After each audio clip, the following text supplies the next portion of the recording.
Hello friends, नमस्कार। देखिए, एक नई कुंडली अध्ययन के लिए आई है। ये मेरे व्हाट्सएप नंबर पे आई है। ये एक लड़के की कुंडली है। आइए इसके बारे में देखते हैं। अभी मेरे ख्याल से 20-22 दिन का ही है ये बच्चा। दूसरा, ये बच्चा जो है 13 साल बाद पेरेंट्स को हुआ है। इससे पहले इसकी 2 बड़ी बहनें हैं, तो काफ़ी मन्नत और दुआओं के बाद ये बच्चा उन्होंने पूरी प्लानिंग से किया है। तो देखते हैं। पहले 2 लड़कियां हैं, मतलब इस लड़के के पास पहले 2 बड़ी बहनें हैं। 13 साल की है इसकी बड़ी बहन, और उससे बड़ी जो है वो मेरे ख्याल 15 साल की है। तो अब ये हुआ है बच्चा, लड़का। तो आइए देखते हैं इसकी कुंडली। देखिए, धनु लगन की कुंडली है ये। तो धनु लगन के जो स्वामी होते हैं, गुरु ग्रह होते हैं। ये देखिए, यहाँ कुंडली के 4th घर में विराजमान है। तो लग्नेश का इस प्रकार से 4th घर में बैठना माँ का घर होता है। ये राजयोग अपने आप में ही बन जाता है जब इस तरह से लग्नेश 4th घर में बैठता है, क्योंकि यहाँ से सभी सुखों का विचार किया जाता है। यहाँ माता पिता का घर होता है ये बच्चे का। तो यहाँ पर सभी प्रकार के सुख देने वाले हो जाते हैं गुरु, क्योंकि गुरु जो होता है सभी प्रकार के सुख व्यक्ति को दे देते हैं। धन धान्य, घर बंगला गाड़ी, सभी प्रकार का सुख यहाँ पर गुरु दे देते हैं जब भी 4th घर में होता है गुरु। तो गुरु का अपना ही व्यक्तित्व होता है, बहुत भारी शब्द होता है गुरु। और दूसरा, गुरु यहाँ पर पैतृक संपत्ति भी खूब देते हैं। और जब भी गुरु यहाँ पर 4th घर में बैठते हैं तो जो बच्चा होता है वो अपने मतलब कि पूर्व पूर्व जो अपने पूर्वज होते हैं उन्हीं की पुण्य आत्मा होती है जो वापस लौटकर अपने उसी खानदान में आती है। इस प्रकार से जब भी गुरु का संबंध यहाँ 4th घर से बनता है तो व्यक्ति अपने पूर्वजों में से ही वापस घर में जन्म लेता है। इस प्रकार ये योग भी यहाँ पर देखिए बना हुआ है कि वापस पुण्य आत्मा जो वापस आई है तो ये अपने बुजुर्गों में से ही वापस आई है। अब देखिए, यहाँ पर धनेश जो हैं शनि ग्रह होते हैं, 10वीं राशि बनी हुई है। तो शनि आपके धनेश होते हैं। तो जब भी शनि का संबंध यहाँ से बनता है, ये कुंडली का यहाँ से धन का विचार किया जाता है, तो पैतृक संपत्ति जो है बहुत ज़्यादा मात्रा में बच्चे को मिलती है शनि का। इस प्रकार से शिवम अपने ही राशि में, यहाँ देखिए शनि महाराज जो है अपनी ही राशि में बैठे हैं काफ़ी मजबूत स्थिति में। बच्चे के पास पैतृक संपत्ति जो है बड़ी मात्रा में मिलने वाली है। और दूसरा देखिए, ऐसे कुटुंब का विचार भी किया जाता है। तो शनि जो है सर्वग्रही हैं, तो कुटुंब का प्यार भी बच्चे को बहुत अधिक मात्रा में यहाँ पर मिलेगा। और दूसरा, पैतृक संपत्ति भी अच्छी मिलेगी। और कुटुंब जो है बिल्कुल ही सपोर्ट करने वाला होता है। बच्चे की जो यहाँ से वाणी का विचार भी किया जाता है, तो बच्चे की जो वाणी है थोड़ी सी जैसे को तैसा होने वाली है, और थोड़ी कड़वी भाषा ऐसे बच्चे बोलते हैं। जब शनि यहाँ पर बैठते हैं तो यहाँ से वाणी का विचार भी किया जाता है। तो इस प्रकार से शनि जब भी वाणी भाव में आ जाते हैं तो वाणी जो है बच्चे की थोड़ी कड़वी रहने की संभावना है।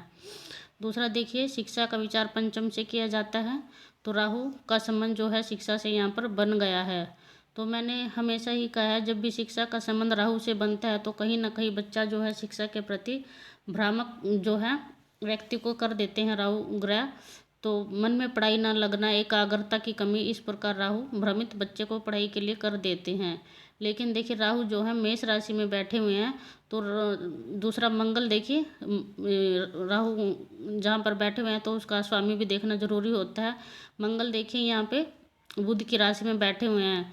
तो राहु भी जो होते हैं बुध को अपनी राशि मानते हैं। इस प्रकार जब राहु बुध की राशि को अपनी राशि मानते हैं तो कहीं ना कहीं मंगल ने राहु और राहु ने मंगल, इस प्रकार से राशि परिवर्तन भी यहाँ पर हो रहा है, क्योंकि राहु जो है बुध को अपनी राशि मानते हैं और मेष राशि जो है यहाँ पर मेष राशि का स्वामी जो है बुध की राशि में आ गए हैं। तो ये परिवर्तन योग भी यहाँ पर बन गया है। तो कहीं इस ज़्यादा बाधित यहाँ पर राहु नहीं कर पाएंगे शिक्षा को, क्योंकि ये परिवर्तन योग यहाँ पर बन गया है।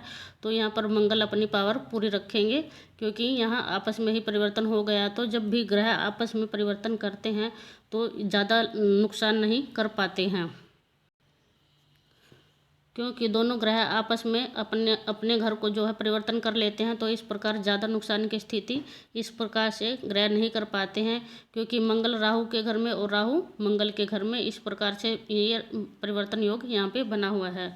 दूसरा देखिए सप्तम भाव में यहाँ से व्यापार का विचार किया जाता है और पति विवाह का विचार भी किया जाता है। तो मंगल और चंद्र मंगल योग यहाँ पे काफ़ी अच्छा बना हुआ है धन की स्थिति से भी, क्योंकि लगन पे दृष्टि डालेंगे दोनों ही ग्रह।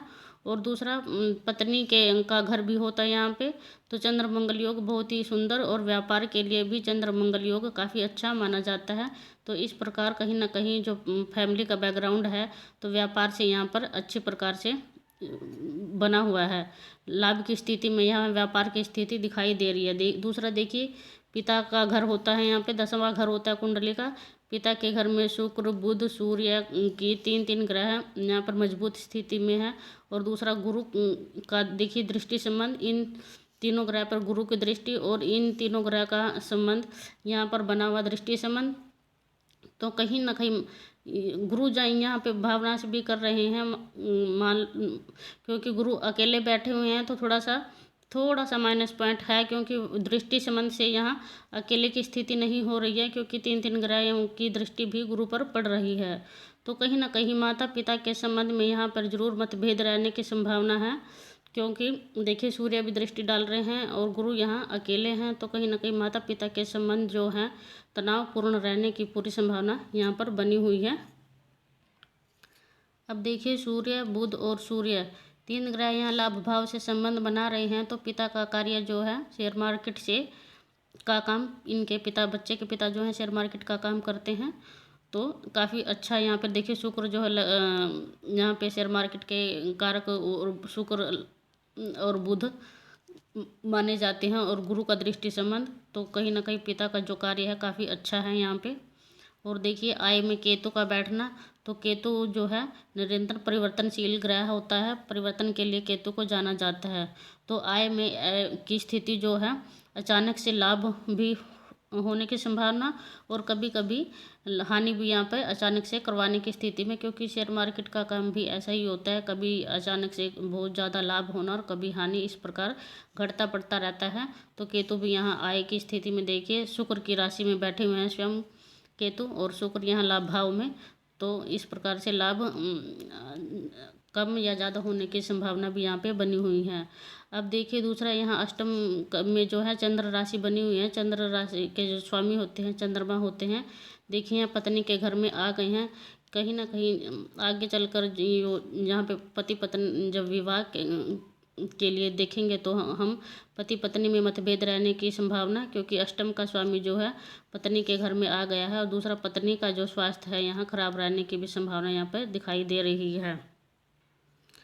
और अब देखिए इनकी चंद्र राशि जो होती है बच्चे की फ्रेंड्स बुध होती है।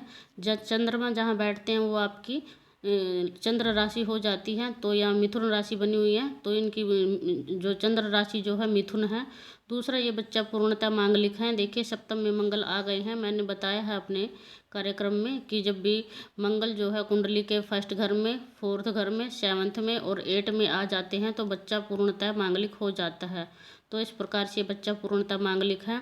और दूसरा मंगल की इस दृष्टि संबंध लगन से बन रहा है, तो कहीं ना कहीं बच्चा मांगलिक होने की वजह से गुस्सा बहुत ज़्यादा आता है बच्चे में, वाणी भी कठोर हो जाती है बच्चे की, और चिड़चिड़ापन भी बच्चे में मांगलिक होने की वजह से आ जाता है।